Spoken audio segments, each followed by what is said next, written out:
Hello commandos, welcome to Biomentors classes online. I am doctor Jitendra Singh. तो चलिए cell the unit of life में हम आगे बढ़ते हैं। तो पिछली क्लास में हमने क्या देखा था? बेसिकली मैं बोलता हूं कि पिछले एपिसोड में हमने क्या देखा था? हमने देखा था पिछले एपिसोड में कि सेल का शेप जो है वो कितना इंपॉर्टेंट होता है। हमने देखा बॉडी में अलग अलग तरह की सेल्स हमको देखने मिलती हैं, और हमने ये भी कहा कि सेल के शेप से भी हमें कई सारी जानकारियां मिलती है। जैसे मैंने आपको बताया था कैसे आप एनीमिया को डिफरेंशिएट कर सकते हैं कि ये माइक्रोसाइटिक एनीमिया है या मेगालोब्लास्टिक एनीमिया है, किसकी कमी से कौन सा एनीमिया हो रहा है वो पता लगा सकते हैं आप। आरबीसी का शेप चेंज जाता है उसमें। मतलब यह है कि सेल का जो शेप है वो एक बड़ा इंपॉर्टेंट फैक्टर है मेडिकल प्रैक्टिस में भी। चलिए, अभी तो हम नीट के लिए पढ़ रहे हैं इसलिए हम उतना डिटेल में नहीं जाएंगे, लेकिन हमें एक बात समझ में यहां पर आई कि सेल का जो शेप है वो एक यूनिक फीचर होता है और उसका साइज भी एक यूनिक फीचर होता है। क्लियर? ठीक है। चलिए, पिछली क्लास में मैंने आपसे जो है वो कुछ क्वेश्चन किए थे। मैंने आपसे पूछा था कि आपको बताना है कि दी गई सेल्स बॉडी में हमको कहां देखने मिलती है। तो मैं क्लियर कर दूं, ये क्वेश्चंस एग्जाम में बार बार पूछे गए क्वेश्चंस में से एक है। यानी ये कौन सा सेल किस कहां पाया जाता है ये भी एग्जाम में पूछा जाता है। तो मैंने आपसे कहा बेटा याद रखिएगा, जो न्यूरॉन्स हैं के जो न्यूरॉन्स हैं वो कहां मिलेंगे आपको? वो ब्रेन के अंदर मिलेंगे आपको। ठीक, गिलियल सेल कहां मिलेंगे? ब्रेन में मिलेंगे। ठीक, मतलब न्यूरॉन ब्रेन के अंदर होते हैं, गिलियल सेल्स ब्रेन के अंदर होते हैं। तो ब्रेन में आपको दो तरह की सेल्स देखने मिलती है, गिलियल सेल्स। अब ये क्या काम करती है जब हम नर्वस टिश्यू पढ़ेंगे तब बात करेंगे। ठीक है, क्लियर? न्यूरॉन्स हमें मालूम है कि ये इंफॉर्मेशन को प्रोसेस करने का काम करते हैं, ये इलेक्ट्रिक करंट को कैरी करते हैं, और हमारा पूरा का पूरा फंक्शन जो हमारा कंट्रोल एंड कोऑर्डिनेशन है हमारा, वो किसके थ्रू हो रहा है? वो नर्वस सिस्टम के थ्रू हो रहा होता है। ठीक है, और तो और जो हमारा हार्मोनल सिस्टम है वो भी नर्वस सिस्टम से कनेक्टेड होता है। हम बात करेंगे आगे कि जब हम स्ट्रेस में होते हैं, तनाव में होते हैं, तो वो हमारे बॉडी के एंडोक्राइन सिस्टम को कैसे वो अफेक्ट करता है उसकी भी हम बात करेंगे। ठीक है, अभी यहां पर वो हिस्सा इंपॉर्टेंट नहीं है। ठीक है, जब वहां पहुंचेंगे एंडोक्राइन सिस्टम में तब हम बात करेंगे। लेकिन मैं आपको सिर्फ इतना बताने की कोशिश कर रहा हूं कि इंटायर बायोलॉजी इज कनेक्टेड। ठीक है ना? क्लियर? चलिए, फिर नेफ्रॉन कहां होते हैं? नेफ्रॉन होते हैं किडनी में। They are present in the kidney. Nephron कहां होते हैं? किडनी के अंदर जो है हमको नेफ्रॉन जो है वो देखने मिलते हैं। क्या काम करते हैं भाई? फिल्ट्रेशन ऑफ ब्लड करते हैं, यूरिन बनाने में रोल प्ले करते हैं। हेपेटोसाइट कहां होते हैं? हेपेटोसाइट आपके लिवर में होते हैं। न्यूट्रोफिल्स कहां होते हैं बेटा? ये ब्लड के अंदर होते हैं, and they are the WBC के most commonly present white blood capsules. जो सबसे कॉमन बड़ी मात्रा में जो वाइट ब्लड कैप्सूल्स पाए जाते हैं, जो इम्यूनिटी प्रोवाइड करने में रोल प्ले करते हैं, वो होते हैं न्यूट्रोफिल्स होते हैं। ठीक है, बीटा सेल्स कहां देखने मिलेंगे आपको? ये islands of Langerhans in pancreas के। ठीक है, पैंक्रियाज में जो आपका लैंगरहैंस की द्वीपिकाएं होते हैं, आइलैंड्स ऑफ लैंगरहैंस होते हैं, वहां देखने मिलेगा। आप सोच लोगे टॉम एंड जेरी कहां से आ गया, हम बात करेंगे इस पे आगे। ठीक है, स्लाइड ये आगे निकल गया मेरा। ठीक है, तो फिर सर्टोली सेल की बात करें। अब ये कहां होता है सर्टोली सेल? सर्टोली सेल आपको देखने मिलेगा, आपको टेस्टिस के अंदर देखने मिलेंगे। क्या काम करते हैं हम आगे बात करेंगे। तो कुल मिला के हमने क्या कहा आपसे? ये टेस्टिस में आपको जो है वो टेस्टिस में आपको ये देखने मिलेगा। ठीक है, तो कुल मिला के कि ये हमारे दिमाग में एकदम क्लियर इमेज आना चाहिए कि कौन सी सेल बॉडी में कहां हमको मिलती है। चलिए, अब आपके दिमाग में क्वेश्चन उठ रहा है कि ये जो है टॉम एंड जेरी का कार्टून यहां पर क्या कर रहा है। तो मैं आपको सिर्फ इतना बताने की कोशिश कर रहा हूं कि अब आपके पास जो है ये जानकारी है कि कुछ सेल साइज में छोटी होती है। There are some cells which are small in size, there are some cell which are large in size. ठीक है, तो अब प्रश्न ये उठता है कि कौन सी कोशिका सेल्स के ज्यादा पावरफुल है। हम लोग कभी जो है वो ऐसा, यदि आप देखें टॉम एंड जेरी को तो आप पता लगाएंगे, आपको लगता होगा कई बार कि टॉम और जेरी में जो चूहा है वो ज्यादा स्मार्ट है। वो कई बार और देखो, बिल्ली चूहे को खा जाती है तो हमको मालूम है, लेकिन चूहा बिल्ली को परेशान कर डालता है, ये हमारे लिए स्टोरी होती है। तो यहां पर भी बात यह कि सेल्स छोटे या बड़े साइज की हो सकती है, तो उनमें से कौन सी सेल्स के दे आर मोर इफिशिएंट, के कौन सी सेल अधिक इफिशिएंट होती हैं, इस पर हम बात करेंगे। यदि कोई ऑर्गन हाईली एक्टिव ऑर्गन है तो उसके सेल्स का साइज छोटा होना चाहिए या बड़ा होना चाहिए, यह भी एक बड़ी इंपॉर्टेंट चीज है। ठीक है, चलिए, आप देख रहे हैं आपको जो है वो दिखाई पड़ रहा है different shape of cell, different size of cell होगा। जैसे हमको पता है सबसे लंबी सेल हमारी बॉडी में क्या होती है, न्यूरॉन होती है। अब आप बोलोगे सर नर्वस सिस्टम तो बड़ा तेज काम करता है, मैं सोच रहा हूं, एक मिनट, मैंने सोचा कि मेरे को हाथ ऊपर उठाना, इतने में मेरा सूचना चला गया, काम हो गया अटके। तो सबसे फास्ट तो नर्वस सिस्टम है, सबसे लंबी सेल उसकी होती है। तो मतलब आप कि यदि मेरे आप पॉइंट ऑफ व्यू पे आइए, आप बोलेंगे अरे सर कुछ कंफ्यूज कर रहे हैं आप तो हमको। चलिए हम आगे बात करेंगे इस बारे में कि ऐसा क्या क्या है और सेल के साइज का सेल की मेटाबॉलिज्म के साथ में क्या कनेक्शन है, उस पर हम बात करेंगे। अभी हमने क्या देखा, हमें बोन सेल दिखाई पड़ रही है, हमें कार्टिलेज सेल दिखाई पड़ रही है, हमें नर्व सेल दिखाई पड़ रही है, हमें जो है वो स्केलेटल मसल सेल दिखाई पड़ रही है, हमें जो है वो फैट सेल दिखाई पड़ रही है, ओवम दिखाई पड़ रहा है, स्पर्म दिखाई पड़ रहा है, हमें स्मूथ मसल सेल दिखाई पड़ रही है, ब्लड सेल दिखाई पड़ रही है, और हमको इंटेस्टाइनल ट्रैक्ट की सेल लाइनिंग भी दिखाई पड़ रही है। तो अब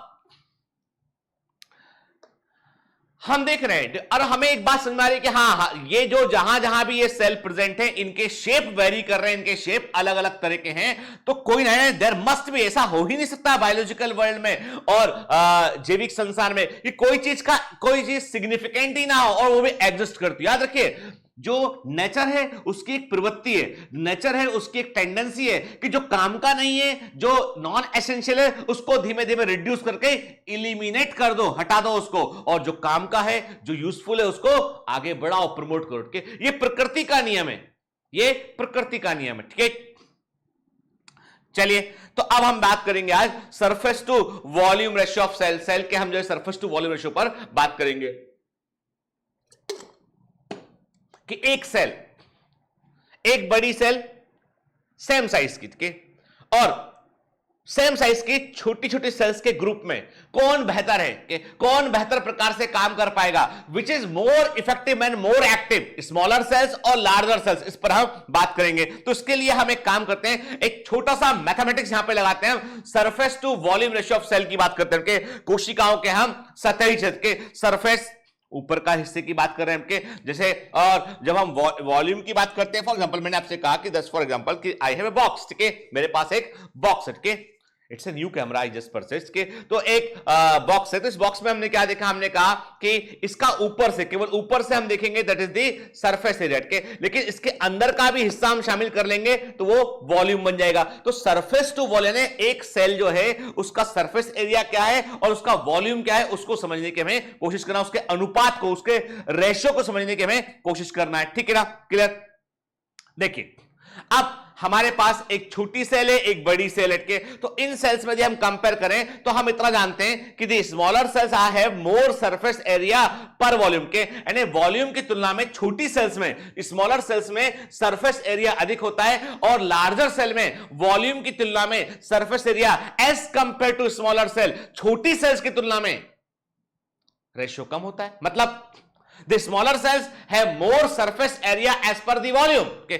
यदि वॉल्यूम से कंपेयर करेंगे तो स्मॉलर सेल्स में सरफेस एरिया आपको अधिक मिलेगा और लार्जर सेल में आप देखेंगे तो कम मिलेगा। किससे कम मिलेगा? स्मॉलर सेल की तुलना में आपको कम मिलेगा। आप बोलोगे सर ऐसे कैसे मान ले इस बात को? तो चलो एक काम करते हैं, इस बात को समझने के लिए हम एक पहले तो फॉर्मूला लेते हैं और हम खुद निकाल कर देखते हैं कि मैंने पहले भी कहा है कि कई बार क्या होता है, कुछ चीजों को यकीन करने के लिए हमें खुद कुछ कर कर देख लेना चाहिए। तो मैंने कहा सरफेस एरिया का फॉर्मूला क्या है? सरफेस एरिया का फॉर्मूला है, माना सपोज माना कि सेल एक क्यूब के समान है, कि हमने मैथमेटिकल कैलकुलेशन को आसान करने के लिए मान लिया हमने कि this cell is like a cube. के अब यदि सेल एक क्यूब के समान है तो आप यदि इसको हम कहें इसमें कि आपको इसमें यदि आपको देखना है इसमें कितने सरफेस एरिया है इसमें के 1 2 3 4 5 एंड पीछे वाला 6 के कितने सरफेस एरिया इस बॉक्स के अंदर? देखिए आपके 1 2 3 4 5 एंड 6 है ना छेद के। तो हमने कहा, और सरफेस एरिया का फॉर्मूला तो हम छोटी क्लास से पढ़ते आ रहे हैं बेटा, के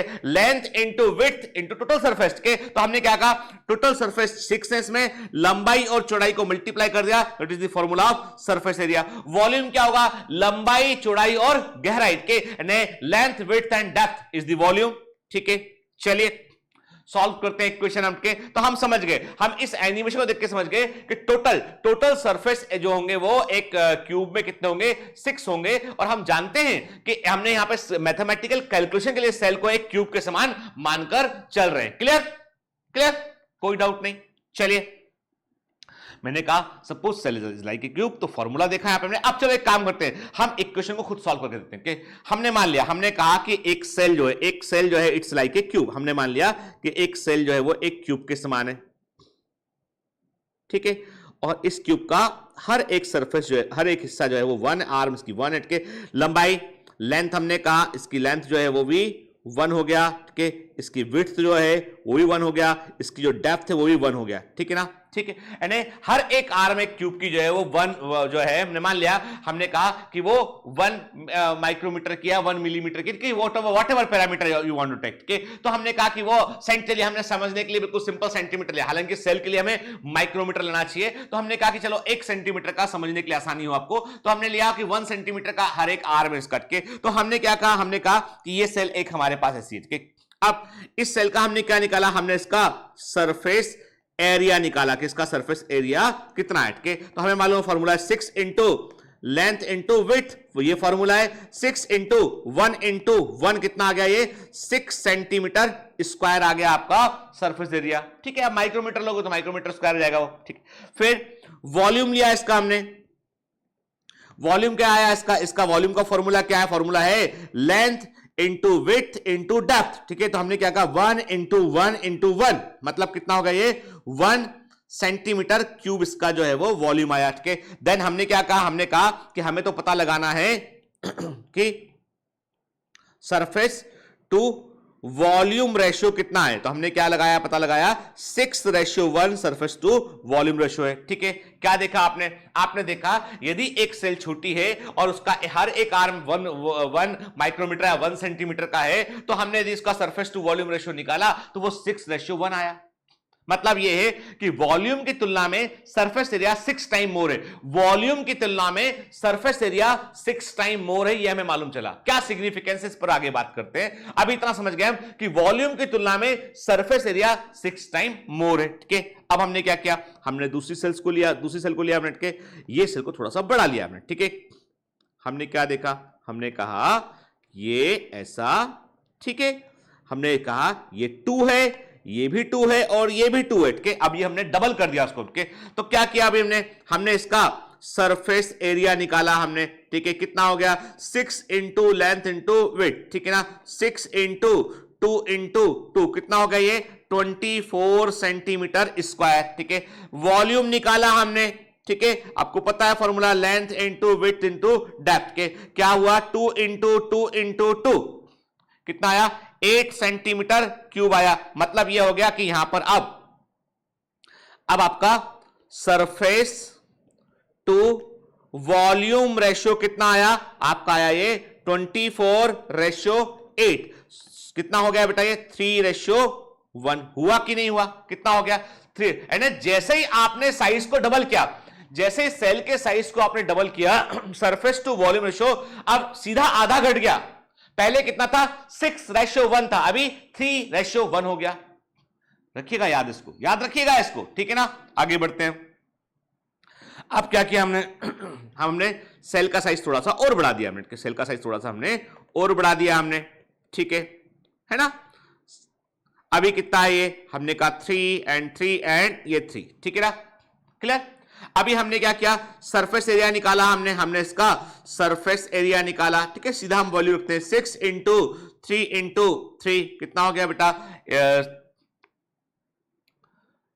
9 इंटू 6 का 54 का ना 54 सेंटीमीटर स्क्वायर, के वॉल्यूम कितना हो गया, वॉल्यूम हो गया 3 इंटू 3, ठीक है, कितना हो गया 27 सेंटीमीटर क्यूब हो गया, के तो सरफेस टू वॉल्यूम रेशियो कितना आया, सरफेस टू वॉल्यूम रेशियो कितना आया बेटा, ये आया आपका 54:27, मतलब कितना आया 2:1 आया आपका।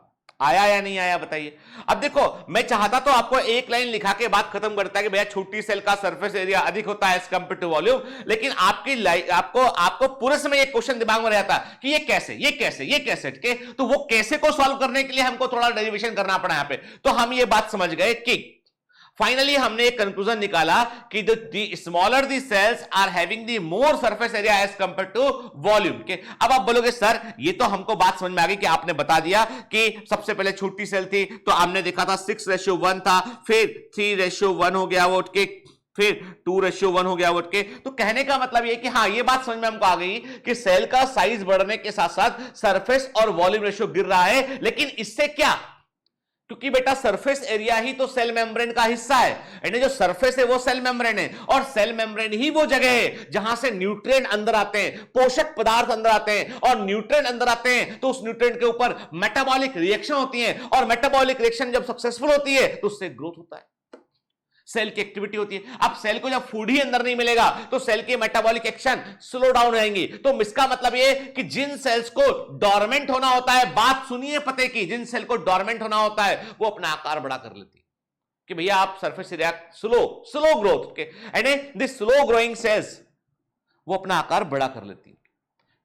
न्यूट्रिएंट, लिमिटेड न्यूट्रिएंट अंदर आएगा, लिमिटेड मेटाबॉलिज्म होगा, लिमिटेड ग्रोथ होगा के, और जो एक्टिवली डिवाइडिंग सेल होती है वो अपना आकार छोटा रखती है क्योंकि उन्हें मालूम है कि जैसे कि उससे मोर सरफेस एरिया अवेलेबल होगा तो मोर फूड अंदर आएगा। तो इसका मतलब the smaller the cell more active is the cell, larger the cell less active is the cell. Clear? तो इसका मतलब ये है कि स्मॉलर सेल साफ साफ कहती है, स्मॉलर सेल साफ साफ कहती है कि आई हैव द पावर, के मेरे पास जो है वो, मेरे पास सरफेस एरिया है, मेरे पास मेटाबॉलिज्म है, मेरे पास अधिक न्यूट्रिएंट को अंदर करने का पावर है। हाँ, तुम्हारे पास क्या है? तो समझ गए बात को? तो यहां पे बड़ी वाली सेल इस बार कुछ नहीं बोलती, वो बोलती है कि हाँ ठीक है भाई, हम जब डोरमेंट रखना होगा तब हम काम के, बाकी जो है smaller the cell more active the cell के। तो इसका मतलब therefore it is therefore clear that the surface volume ratio decreases with the increase in the cell size के। इसका मतलब ये साफ साफ है कि कोशिका का आकार बढ़ने पर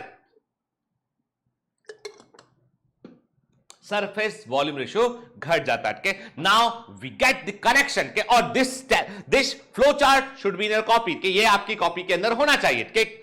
the smaller cell have more surface volume ratio, more surface area as compared to volume, more nutrient uptake and more active the cell। ठीक है ना?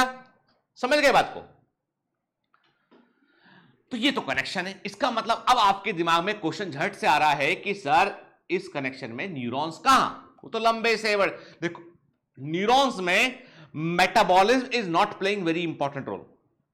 न्यूरॉन्स का मेटाबॉलिज्म केवल और केवल उस सेल को मेंटेन करने के लिए होता है। न्यूरॉन्स का मेटाबॉलिज्म केवल और केवल इतना इस लेवल पर होता है कि सेल अपने आप को मेंटेन रखे और सोडियम पोटेशियम पंप को वो चालू रखे। Surprisingly neurons are not dividing in your life के। एक बार बनने के बाद वो आपकी लाइफ में दोबारा डिवाइड नहीं करते हैं, उनके जैसे बन गए बस बन गए, केवल अपने आप को मेंटेन करते हैं। तो डिवाइड आगे नहीं करना है, that means they need little bit less metabolism के। तो न्यूरॉन्स जो है वो मेटाबॉलिज्म के पॉइंट ऑफ व्यू से बोलोगे तो वो they are not very active cell. क्या? अब आप बोलोगे सर वो तो लेकिन इलेक्ट्रिकल इंपल्स कंडक्ट करते हैं, तो वो सब कुछ सरफेस पे होता है बेटा। वो इलेक्ट्रिक करंट एक फिजिक्स के समान फिनोमिना है, हम आगे बात करेंगे उस पर कैसे इलेक्ट्रिक करंट फ्लो होता है न्यूरॉन्स की सरफेस पे। ठीक है ना? अभी हम इतना समझ गए यहां पर कि जब न्यूरॉन्स पढ़ेंगे तब हम एक्शन पोटेंशियल की बात करेंगे, रेस्टिंग मेम्ब्रेन पोटेंशियल की बात करेंगे, डीपोलराइजेशन की बात करेंगे, पोलराइजेशन की बात करेंगे। अभी हम उस पर बात नहीं करेंगे। अभी हम इतना समझ गए हैं कि जो मैं कह रहा हूं वो सही है कि smaller the cell more active is the cell. ठीक है? क्लियर? चलिए, तो निष्कर्ष निकाल लिया हमने, फाइनल कंक्लूजन पर हम पहुंच चुके हैं। ठीक है? चलिए, अब प्रश्न उठता है कि साइज ऑफ दिस सेल के, the size of cell determined by two main factor के। दो मुख्य कारक होते हैं जो सेल के साइज को डिटरमाइन करते हैं कि एक होता है it's requirement for nutrient and oxygen, इसकी कितनी रिक्वायरमेंट है न्यूट्रिएंट ऑक्सीजन के लिए। यदि एक सेल को that this cell if this cell is needed, if this cell needed more nutrient and more oxygen, यदि सेल को अधिक न्यूट्रिएंट और अधिक ऑक्सीजन की रिक्वायरमेंट होगी तो जाहिर सी बात है क्या होगा, सेल का साइज बढ़ेगा या घटेगा? हाँ बताइए क्या होगा? सेल का साइज घट जाएगा। and the smaller cells can take more nutrient and more oxygen because they have more surface area as compared to their need volume के। volume is the place जो वास्तव में पूरा साइटोप्लाज्म घेर रहा होता है, जहां पर मेटाबॉलिक एक्शन चल रही होती है, वो तो वॉल्यूम वाला हिस्सा हो गया। तो सरफेस से वो हिस्सा जहां से फूड अंदर आएगा। तो मतलब ये हुआ कि सेल का रिक्वायरमेंट क्या है, न्यूट्रिएंट्स के लिए, ऑक्सीजन के लिए क्या रिक्वायरमेंट है, उस रिक्वायरमेंट के अनुसार यह तय होता है कि सेल का साइज क्या होगा। ठीक है। दूसरा, the regulating ability of the nucleus, कि न्यूक्लियस कितना कंट्रोल कर सकता है। अब देखिए बड़े मजे की बात यह है कि क्वेश्चन कई बार दिमाग में उठता हमारे कि सेल डिवाइड क्यों करती है, व्हाई द सेल डिवाइड्स के। रिमेंबर, यहां पर हर जगह पर देयर इज अ लॉजिक के। बायोलॉजी का मतलब जो है, यदि कोई कहता है कि याद कर लो, रट लो इसको, तो मतलब वो बायोलॉजी नहीं जानता है। ठीक है, समझ हटके। बायोलॉजी इज साइंस, और साइंस में बगैर लॉजिक के, बगैर तर्क के आगे नहीं बढ़ सकते। आपके नहीं जो है वो लॉजिक होता, तर्क होता हर जगह पे।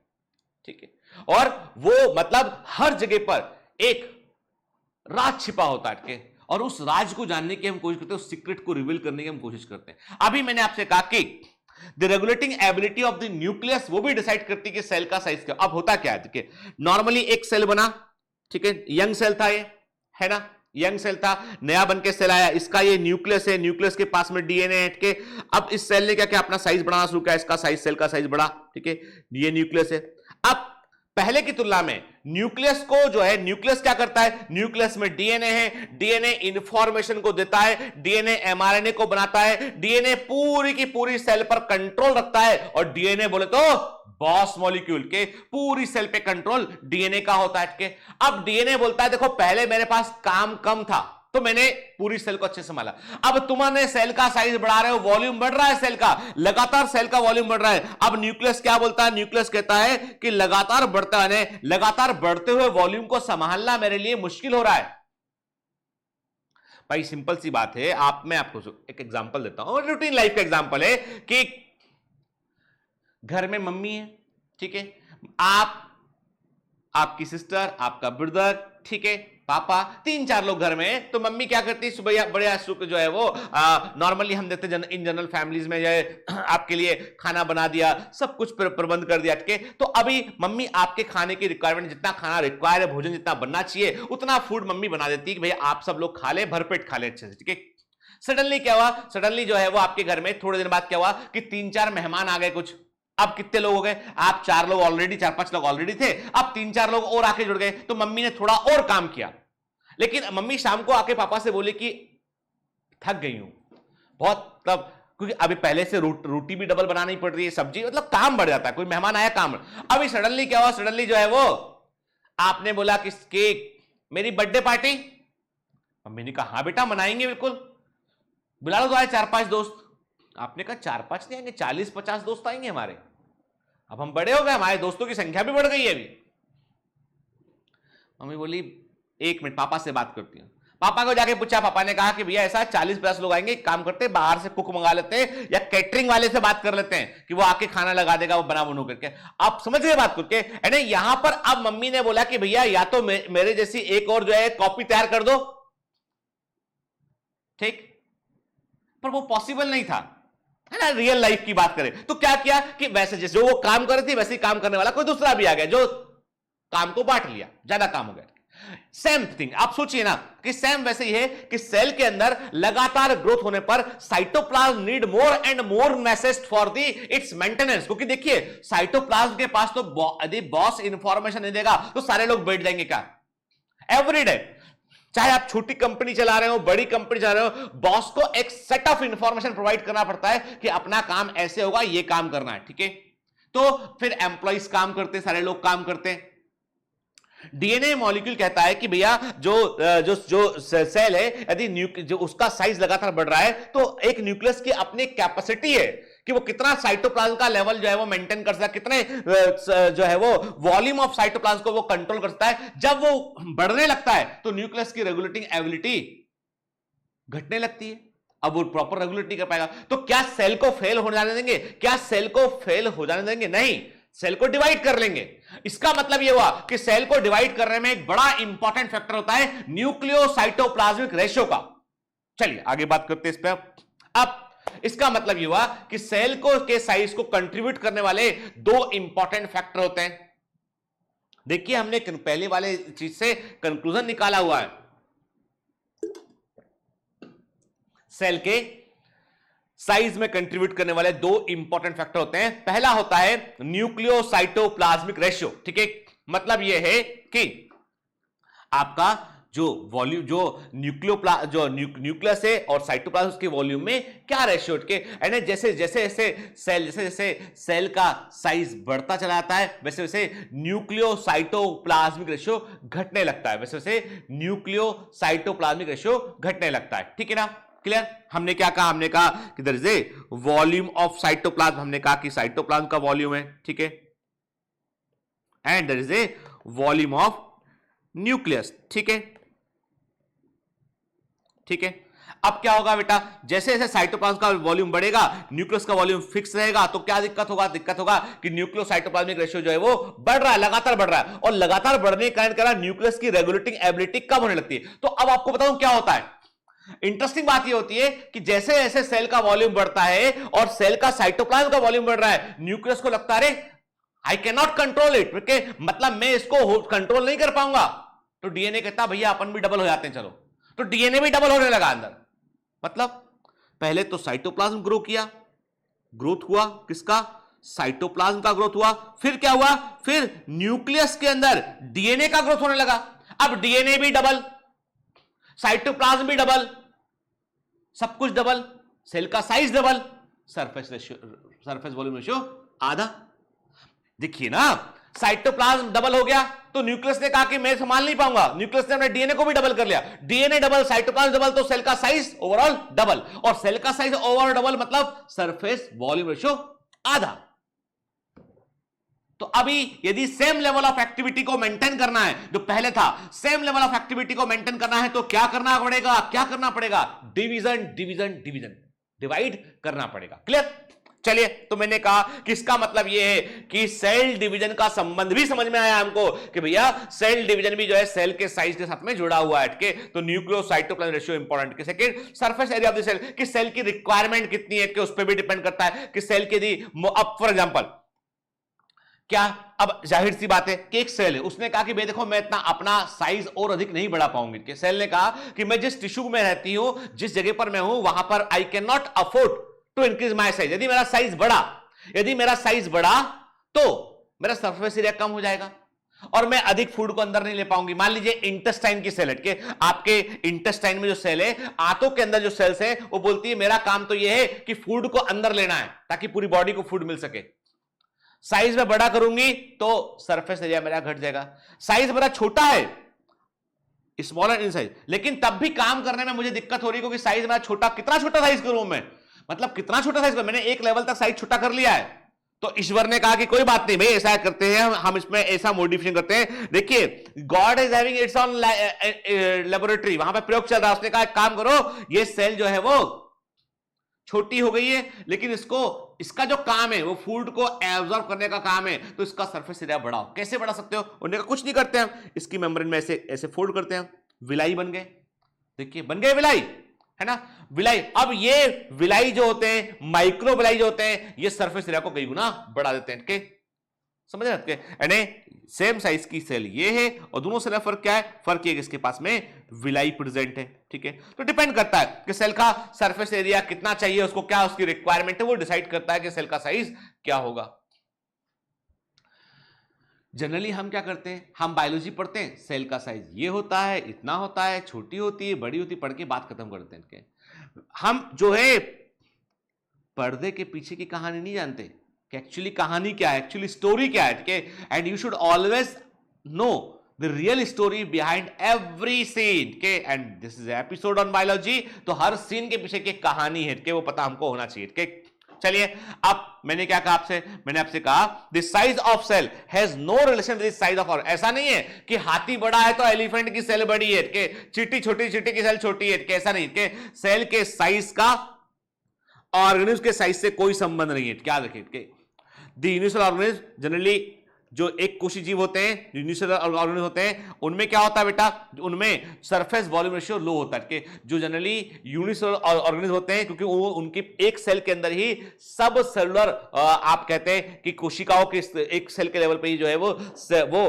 काम बटे होते हैं उसमें। जैसे पैरामीशियम की बात करें, फूड लेने का एक गलेट अलग बना होता है उसमें के, ठीक, तो होता ये कि ऐसा देखा गया कि जो यूनिसेलुलर ऑर्गेनिज्म होते हैं they are not very much active, क्योंकि कारण ये होता है कि उनका भी सरफेस वॉल्यूम रेशियो जो है वो लो होता है। ठीक है, चलिए अब एक कॉन्सेप्ट हम दिमाग में रिकॉल कर लेते हैं। हम लुईस पाश्चर ने क्या प्रयोग किया था, हमने देखा था स्वान नेक फ्लास्क एक्सपेरिमेंट के बारे में देखा था के, ठीक, हमने फ्रांसिस्को रेड्डी के एक्सपेरिमेंट के बारे में देखा था, हमने देखा था स्प्रेंजानी के एक्सपेरिमेंट के बारे में देखा था। हमने ओवरऑल ये बात समझ गए थे कि all living cells arises from the pre existing living cells के, और उसके लिए हमने एक स्टेटमेंट देखा था। वो स्टेटमेंट क्या था? वो स्टेटमेंट था ओमनिस सेलुला ई सेलुलेट के। बताओ बेटा ये किसने दिया के, यानी नेम ऑफ साइंटिस्ट, किस साइंटिस्ट ने जो है वो ओमनिस सेलुला ई सेलुली स्टेटमेंट को दिया था के, और इसका मतलब होता है all living cells arises from the pre-existing living cells के। इसी स्टेटमेंट को लुईस पाश्चर ने जो है वो डिफरेंट तरीके से दिया। उन्होंने कहा कि दरअसल सेल्स की बजाय यदि हम लाइफ जीवन बोलें दैट इज मोर एप्रोप्रिएट, तो उन्होंने कहा कि all life forms come from life. उन्होंने कहा कि कोई भी जीवन का जो रूप है वो पहले से प्रेजेंट जीवन से ही आगे बढ़ता है। तो यहां पे उन्होंने सेल वर्ड यूज नहीं किया, उन्होंने लाइफ वर्ड का इस्तेमाल किया, और स्टेटमेंट था ओमने वाइवम एक्स विवो के। याद रखना ये एक अभी तक नहीं आया एग्जाम में, परंतु ये एक ऐसा स्टेटमेंट है, बड़ा पॉपुलर स्टेटमेंट है, और ये कभी भी आपके साथ में समझ गए ना, बाउंसर, ठीक है, इट इज ए बाउंस। याद रखना कभी कभी बाउंसर क्वेश्चन के लिए तैयार रहना चाहिए, that may be A bouncer question के। और आप बोलोगे सर ये कैसे, कभी आया पहले? ये एएफएमसी में एक बार आया हुआ है बेटा, आर्म फोर्स मेडिकल कॉलेज का पहले अलग एग्जाम हुआ करता था, उसमें एक बार आया हुआ है, and it is a good question के। तो पाश्चर ने स्टेटमेंट दिया ओमने वाइवम एक्स विवो, मतलब होता है all life comes from previous life और प्री एग्जिस्टिंग लाइफ। ठीक है, अब चलिए, to become efficient the large cell develop some unique feature. अब देखो एक सेल का साइज बड़ा है, ठीक है, अब उसे क्या करना है? सेल का साइज बड़ा है, और बड़ा साइज का सबसे बड़ा डिसएडवांटेज क्या है? सरफेस वॉल्यूम रेशियो कम है, और उस बड़ी सेल को अपने आप को एक्टिवेट करना है। भैया बोला नहीं हम इससे छोटा नहीं हो पाएंगे, इससे छोटा हम नहीं हो पाएंगे, लेकिन हमको तब भी surface volume ratio higher side चाहिए, तब भी हमको मोर सरफेस एरिया चाहिए। तो क्या होगा फिर आपको यूनिक फीचर देखने मिलेंगे, जैसे कि मैंने कहा माइक्रोबिलाई का डेवलपमेंट हो जाएगा, सरफेस एरिया बढ़ गया, ठीक है, सेल्स फ्लैट हो जाएंगी, सपाट हो जाएंगी। तो फ्लैट होने से क्या हुआ? वॉल्यूम घट गया लेकिन सरफेस एरिया बढ़ गया। भाई सिंपल, कोई चीज को फ्लैट करोगे, आप अपनी प्लेट देख लीजिए, प्लेट में क्या वॉल्यूम कम है, सरफेस एरिया दिखे उसमें, तो सेल्स फ्लैट। अब सुनना, ये जो चीजें हैं बेटा ये दिमाग में रखना कि यदि सेल फ्लैट है तो मतलब क्या काम का पर्पज है उसके बीच, उसका वो सरफेस एरिया को बढ़ाना चाह रही है वो सेल के। ठीक, cell becomes long tubular, cell जो है वो लंबी ट्यूबुलर हो जाती है सेल, ठीक है। और इससे भी क्या होता है? इससे भी जैसे हम देखें न्यूरॉन्स जो है दे आर लॉन्ग ट्यूबुलर, तो ये बड़े होने के बावजूद अपने एक निश्चित सरफेस एरिया को वो मेंटेन रखते हैं उठ के। तो इससे क्या होता है? परिणाम निकलता है कि सरफेस एरिया बढ़ जाता है, ठीक है। And these are the modifications by the cell, कि यदि एक सेल का साइज बड़ा है और उस बड़े साइज के बावजूद जो है वो सेल चाह रही है कि उसका सरफेस एरिया अधिक होना चाहिए ताकि उसको इतना न्यूट्रिएंट मिल सके कि सेल अपने आप को मेंटेन रख सके, तो जाहिर सी बात है तब क्या होगा? तब उसमें जो है वो कुछ मोडिफिकेशन होंगे सेल के अंदर, उसमें विलाई का डेवलपमेंट होगा, सेल फ्लैट जाएगी या सेल लॉन्ग ट्यूबुलर हो जाएगी। याद रखना ये, क्लियर?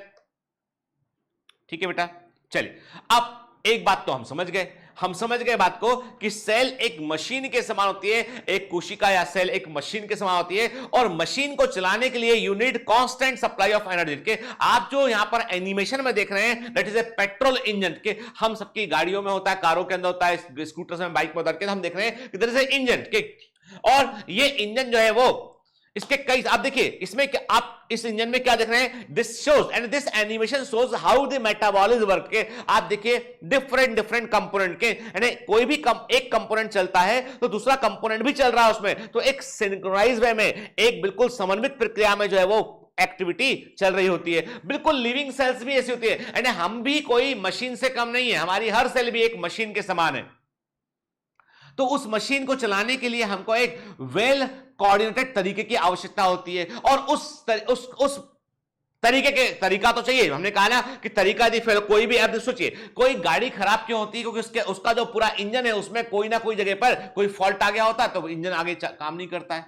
सेल में भी ऐसे होता है, कोई फॉल्ट आएगा सेल आगे आगे नहीं ग्रो कर पाएगी। तो अभी हमने कहा कि अंततः एक बात, फाइनली एक बात तो हम समझ गए हैं कि there is need of energy, ऊर्जा की आवश्यकता होती है, एनर्जी की आवश्यकता होती है सेल को ऑपरेट करने के लिए, चलाने के लिए। ठीक है, क्लियर? ठीक है। एंड इसीलिए हम खाना खाते हैं, भोजन लेते हैं, हम फूड लेते हैं। फूड में क्या होता है? केमिकल फॉर्म ऑफ एनर्जी के, every food is a chemical form of energy के। सोलर एनर्जी को जो है केमिकल एनर्जी में कन्वर्ट करता है कौन? ग्रीन प्लांट्स, और उससे फूड बनता है के। तो हम देखते हैं कि food is a form of chemical energy के, और हमें जो है उस फूड को पूरी तरीके से ऑक्सीडाइज करने के लिए, उस फूड को कंप्लीटली हम ऑक्सीडाइज करेंगे और उससे एनर्जी को हार्वेस्ट करेंगे। Basically we are harvesting the energy. कोई भी फूड मॉलिक्यूल में जो ऊर्जा होती है, एनर्जी होती है, उसको हम खींच रहे होते हैं, हार्वेस्ट कर रहे होते हैं।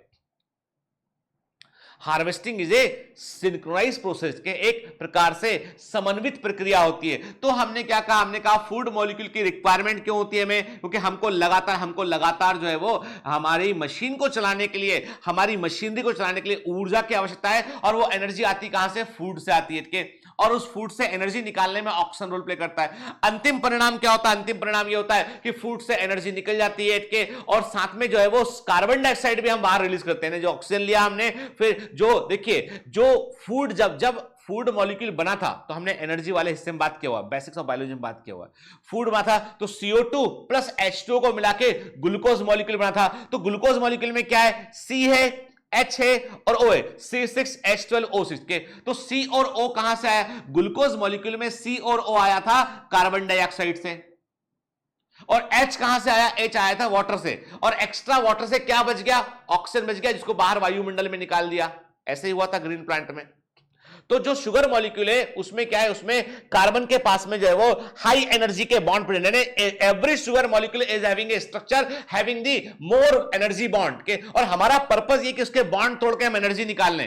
अब बाकी चीज का क्या करेंगे भाई? कार्बन नहीं चाहिए हमको, हमें तो एनर्जी से मतलब है। कार्बन को CO2 बना के बाहर निकाल दिया, हमने कहा तुम बाहर निकल जाओ, के ऑक्सीजन अंदर लिया और हमने बाहर निकल, चलो के बाहर निकाल दे, तो CO2 बना के हमने बाहर निकाल दिया और एनर्जी को ले लिया हमने के। This is the process. और हम इसको, ये कोशिकी श्वसन की प्रोसेस कहां होती है? ये माइटोकॉन्ड्रिया में होती है। एक जो है वो यूकैरियोटिक सेल में माइटोकॉन्ड्रिया में होती है, और प्रोकैरियोटिक सेल में प्रोसेस कहां होती है? सेल मेम्ब्रेन पर होती है और साइटोप्लाज्म में होती है। ठीक है, तो अब हम ये भी समझते हैं बेटा, हमने एंट्रोपी के ऊपर पहले भी बात की, मैंने आपसे कहा ना कि लगातार हर दिन हमारी सेल जो है वो बिखर रही होती है, सेल का सिस्टम डिसऑर्डर की ओर बढ़ रहा होता है। हमारी सेल में कई सारी मेटाबॉलिक प्रोसेस चल रही होती है, और उन मेटाबॉलिक प्रोसेस को अपने लेवल पर बनाए रखने के लिए, यानी उनको अपने ऑर्डर में बनाए रखने के लिए, कि वो रिएक्शन अपने ऑर्डर में चलती रहे और व्यवस्था बिगड़ ना जाए, उसके लिए क्या करते हैं? उसके लिए हम जो है वो एनर्जी का इस्तेमाल करते हैं। भाई आपका कमरा है, यदि आपके कमरे में, आपके जो रूम में आप रोज पढ़ते हैं, और अपने रूम को आप 15 मिनट या 20 मिनट रोज आप उसको थोड़ा मैनेज करने में नहीं देते हैं, 2-4 दिन आपको मालूम नहीं चलेगा, लेकिन 4-6 दिन के बाद आपकी मम्मी घर कमरे में आके बोलेंगे आपसे, बेटा क्या है, तुम क्या करके रखा तुमने? पूरा कमरा मचा दिया तुमने, देखो बिस्तर के नीचे क्या पड़ा हुआ है, टेबल पे क्या रखा हुआ है, देखो परसों का बर्तन वहीं रखा हुआ है, तुम्हें रख के, सॉरी, ठीक है, ऐसा है ना। तो एक्चुअली में क्या, एक्चुअली में तो आपको क्या करना पड़ता है? आपको जो है वो हर दिन you have to invest some time to manage your house, to manage your room. आपके घर में भी होता है कि भाई सुबह सुबह झाड़ू लग गया, ठीक है, घर में साफ सफाई हो गया, जो बेड शीट वगैरह को ठीक से अरेंज कर दिया, के सोफा वोफा ठीक कर दिया। घर आम घरों में सब में ये होता है भाई। अब जो बहुत बड़े लोग हैं उनके यहाँ 50 लोग होते हैं काम करने के लिए, के एक मिडिल क्लास में भाई हमने अपना काम सुबह उठ के पूरा अपना काम मैनेज कर लिया। मैं ऐसे ही ना, एक आध दिन नहीं किया तो क्या हुआ, 2 दिन नहीं किया, धीमे चौथे दिन क्या हुआ कि ड्राइंग रूम का सोफे की का जो कुशन था वो आपको बेडरूम में मिला, आपको के थालियां जो है वो किचन की सारी थालियां आपको इधर उधर रखी मिल रही है, तो पूरा व्यवस्था बिगड़ गया। के every day you have to put energy to maintain the orderliness, के यानी व्यवस्था को बनाए रखने के लिए हर दिन आपको एनर्जी खर्च करनी पड़ती है। The same way we need food every day. Why we need food every day? Because we have to maintain our cell, we have to maintain the orderliness of our cell. हमारे cell के अंदर जो भी प्रक्रम चल रहे हैं उनको मैनेज करने के लिए we need food every day, we need energy every day, ठीक है।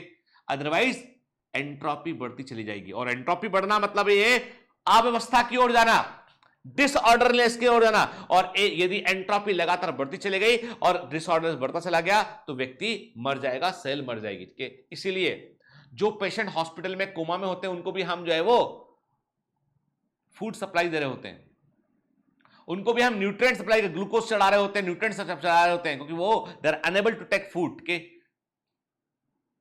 क्योंकि वो नहीं मिलेगा तो काम खत्म है, सिस्टम फेल कर जाएगा। ठीक है ना। ठीक, तो each cell requires an inflow of energy for performing different activities। ठीक है ना, हर एक सेल को जो है वो ऊर्जा की रिक्वायरमेंट होती है, एनर्जी की रिक्वायरमेंट होती है, जिससे कि वो अपनी अलग अलग एक्टिविटी कर सके। ड्यू टू एंट्रोपी, एंट्रोपी के कारण द ऑर्गेनिज्म विल डाई। क्यों जीव मर जाते हैं? जस्ट बिकॉज ऑफ एंट्रोपी, क्योंकि एंट्रोपी जो है वो, अब आप बोलोगे सर एक व्यक्ति का एक्सीडेंट हुआ, ब्लड लॉस हुआ, उसका बहुत ब्लड लॉस हुआ, उसका मर गया, अब यहां एंट्रोपी कहां से आ गई? अरे भाई, जिसका जो ब्लड लॉस हुआ, मतलब यह है कि ब्लड जो फूड प्रोवाइड कर रहा था लिविंग सेल्स को हर समय, वो ब्लड तो बाहर निकल गया।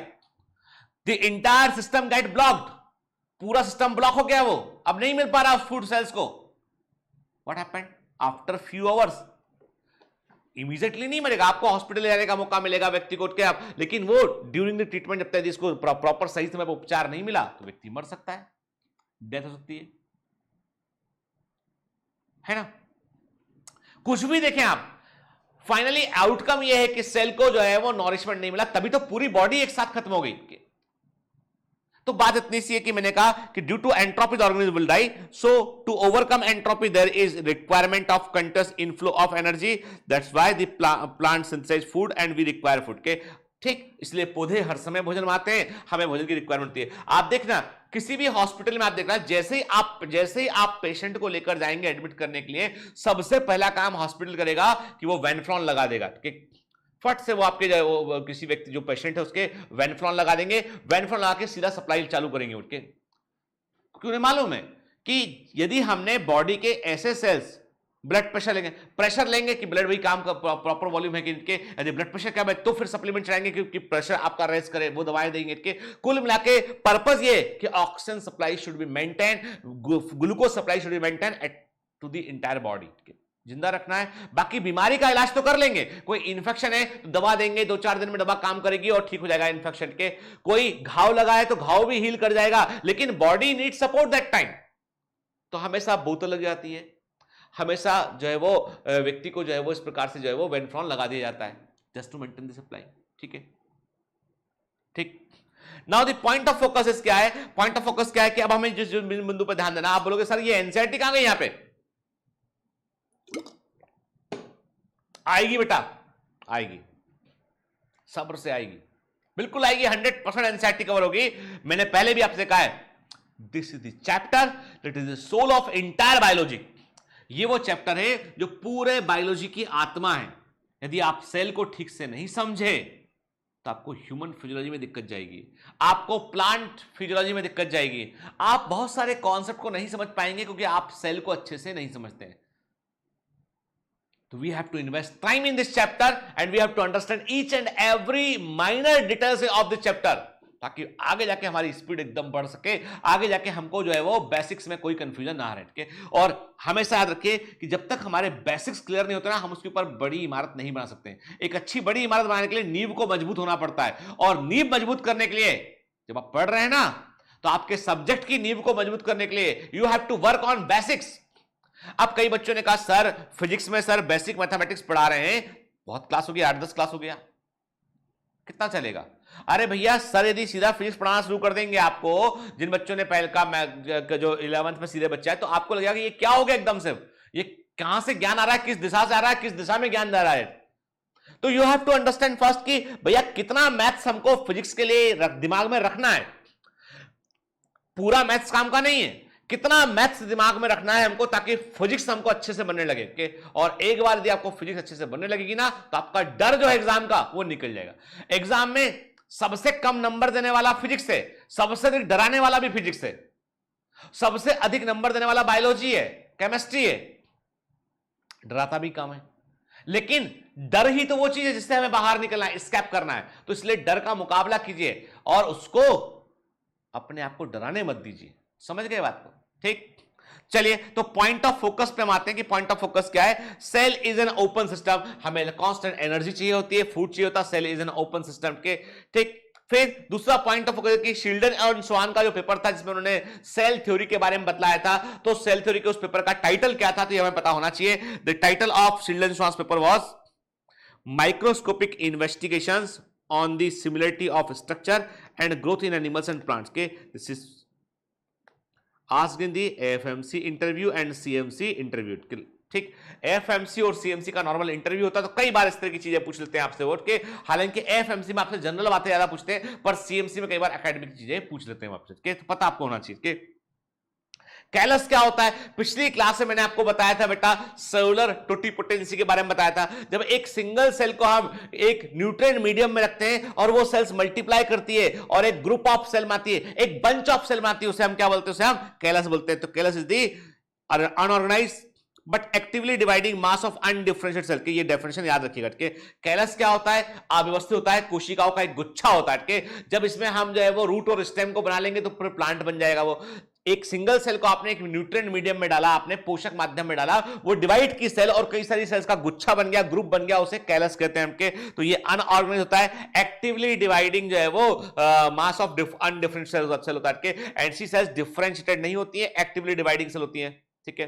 अब क्वेश्चन ये उठता है कि why the organism become multi cellular के। तो मैंने आपसे पहले भी कहा था कि मल्टी सेलुलरिटी जो है वो इवोल्यूशन में उसको प्रमोट किया गया, जैव विकास देखा गया कि मल्टी सेलुलर सेल जो है वो क्यों यूजफुल है। देखिए, यदि हम दैट मे बी पॉसिबल कि एक सिंगल सेल का साइज बड़ा हो जाता है और हमारे बराबर 5, 5.5, 6 फीट का हो जाता, ठीक है।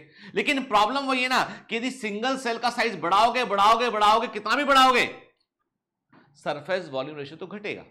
आप तमाम तरह के एडॉप्टेशन लगा लीजिए उसमें, आप तमाम तरह के उसमें मॉडिफिकेशन लगा लीजिए उसमें, लेकिन उसके बावजूद जो है वो सरफेस वॉल्यूम रेशियो उसका कम ही रहेगा, ठीक है। थोड़ा सा बढ़ेगा, ड्रास्टिकली नहीं बढ़ सकता है। आप इमेजिन कीजिए यदि हम ह्यूमन बीइंग होते जो है वो एक सेल के होते, इमेजिन करते, कल्पना करने में क्या जाता है यार, है ना, ठीक है। एक सेल के होते हैं तो क्या होता, पूरे हम एक सिंगल सेल होते, ठीक है।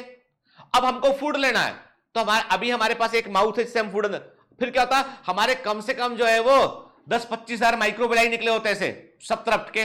फूड आया तो फूड को ऐसे ऐसे ऐसे करके फूड को एब्जॉर्ब करना शुरू कर दिया और वो एक सेल मर जाता किसी कारण से, तो जीव खत्म। मतलब यूनिसेल्ड होना इतना आसान नहीं है, ठीक है। इसीलिए प्रकृति ने बढ़ावा दिया मल्टी सेलुलरिटी करके। तो उन्होंने क्या किया कि भाई देखो, मल्टी सेलुलरिटी का फायदा है कि आप सारी सेल्स को छोटे साइज का रख सकते हैं। आप ग्रुप रखो ना, सेल्स का गुच्छा रखो, बड़ी सारी नंबर ऑफ सेल्स को रखो आप, पर सेल का साइज छोटा रखोगे तो इंडिविजुअल बात इतनी सी है कि साइज छोटा रहेगा तो हर एक सेल का surface volume ratio higher side रहेगा, तो वो आसानी से इफेक्टिवली न्यूट्रिएंट को वो ले पाएगी। इसके बाद आप पूरी बॉडी के आसपास एक प्रोटेक्टिव कवरिंग बना सकते हो। जैसे देखिए, अमीबा के पास में कोई अलग से कवरिंग तो होती नहीं है, ठीक, तो होता ये, लेकिन हमारे पास तो एपिडर्मिस है, रप्चर हुआ, चोट लग गया तो वो रिपेयर भी हो जाएगी, इसके अंदर डैमेज नहीं होगा। तो बात इसी है कि इससे मल्टीसेलुलरिटी में प्रोटेक्टिव कवरिंग में जाती है बॉडी के आसपास। डिवीजन ऑफ लेबर आता है, सेल्स अपना काम इफेक्टिवली बांट लेती है, बेहतर प्रकार से डिवीजन ऑफ लेबर हो पाता है, ठीक है। ये फायदा है मल्टीसेलुलरिटी का, ठीक है, clear. Now the question for you के, आपके लिए एक क्वेश्चन है, आपको बताना है the centre for cellular and molecular biology is a premier research organisation in the frontier areas of the modern biology के। यानी हम कैसा कहते हैं, आधुनिक जीव विज्ञान के लिए एक बड़ा सेंटर के रूप में, बड़े केंद्र के रूप में इंडिया के अंदर है centre for cellular and molecular biology. याद रखिए, इंडिया का यह प्रीमियर इंस्टीट्यूट है जहां पे सेल के ऊपर रिसर्च चल रही होती है। तो centre for cellular and molecular biology एक प्रीमियर इंस्टीट्यूट है, रिसर्च ऑर्गेनाइजेशन है जो मॉडर्न बायोलॉजी की फील्ड में काम कर रहा होता है। बताना आपको सिर्फ इतना सा है कि ये किस सिटी में, गूगल कीजिए, जानकारी निकालिए, पूछिए, पता लगाइए और मुझे बताइए कि ये किस सिटी में, CCMB centre for cellular and molecular biology किस सेंटर में है, ये आप मुझे बताएंगे, ठीक है ना, क्लियर, ठीक। इसका उत्तर चाहिए, बाकी बेटा हम नेक्स्ट क्लास में कंटिन्यू करेंगे। देखो, ऐसा लग सकता है आपको कि लेक्चर्स की सर की स्पीड कम है, अभी कंटेंट कम कवर हो रहा है, पर लेकिन मैं बिलीव मी बेटा के, बिलीव मी कि what we are studying right now, जो हम कॉन्सेप्ट समझ रहे हैं ना, ये कॉन्सेप्ट पहले हमने नहीं समझे थे इतने बेसिक में जाके, और एक बार समझ लेंगे तो हमको चीजों को आगे की चीजें बड़ी हमारे लिए आसान रहेंगी। इसलिए हम cell the unit of life में, क्योंकि मैंने देखा जैसे ही थोड़ा आगे बढ़ेंगे कई बच्चे कमेंट करना शुरू करेंगे, सर क्या पूरे साल यही पढ़ेंगे, क्या यही सिलेबस में, तो मैं पहले क्लियर कर दूं कि इस अकेले चैप्टर को पूरा करने के बाद आप पेपर में से कई सारे क्वेश्चन को लगा पाएंगे आपके। And this chapter is the soul of entire biology, क्या, और हमें काम तो करना पड़ेगा उसके ऊपर, ठीक है ना। एंड यहां पे मैंने पहले भी कहा ना कि हम खाना पूर्ति नहीं कर सकते कि आपका एक लेक्चर लिया 2 घंटे का पूरा टॉपिक पूरा करके खत्म कर दिया, कि नहीं। Why you are here to gain the concept. किताब में तो सब लिखा है यार, है ना, वो कॉन्सेप्ट समझने की जरूरत है हमको। चलिए मिलते हैं नेक्स्ट एपिसोड में, तो पढ़िएगा, मेहनत कीजिएगा बेटा, डीपीएस सॉल्व कीजिएगा, क्वेश्चंस को लगाइएगा, है ना, और डिस्कशन प्लेटफॉर्म का भी यूज कीजिए। कोई दूसरा क्वेश्चन करता है उसका देखो उसमें डिस्कशन प्लेटफॉर्म में कि बच्चे कैसा क्वेश्चन करते हैं, उसका आंसर करने की कोशिश करेंगे आप, तो आपको भी मालूम चलेगा कि हाँ ये क्वेश्चन को लगा रहे हैं लोग बाग, इतना पढ़ रहे हैं लोग बाग के। तो जो बायोमेंटस ऑनलाइन का जो डिस्कशन प्लेटफॉर्म है ना बेटा, वो एक तरह का ऐसा सोशल मीडिया है जो केवल और केवल नीट की तैयारी करने वाले बच्चों के लिए, कोई डिस्ट्रक्शन नहीं वहां पे। बाकी सोशल मीडिया में क्या डिस्ट्रैक्शन बहुत सारे हैं, इसलिए जब आप बायोमेंटस ऑनलाइन का डिस्कशन प्लेटफॉर्म यूज करते हैं तो केवल जो जेन्युइन बच्चे हैं, जो सब्सक्राइबर बच्चे हैं, वो जुड़े हुए हैं यहाँ पे, वो क्वेश्चन करते हैं, आप उसका आंसर कीजिए, अपना क्वेश्चन कीजिए, दूसरा कोई आपको उसका आंसर करेगा, ठीक है ना। तो उस सिस्टम को, वो बच्चों के लिए बेटा, उसमें हम लोग पार्टिसिपेट नहीं करते, आपको उसको एक्टिव बनाना है और उसका सही यूज करना है। And refrain to put hello hi comment रखने से बचिए उसमें, क्योंकि क्या होता है मिस यूज उस प्लेटफॉर्म पे हम लोग फिर जो यूजर है उसको हम बैन कर देते हैं कई बार, ठीक है ना। देखो डिसिप्लिन तो रखना पड़ेगा ना, है ना। इट्स लाइक बायोमेंटस is famous for its commando training, और कमांडो ट्रेनिंग बगैर डिसिप्लिन के नहीं हो सकती। तो पढ़ते रहिए, मेहनत करते रहिए, ऑल द बेस्ट।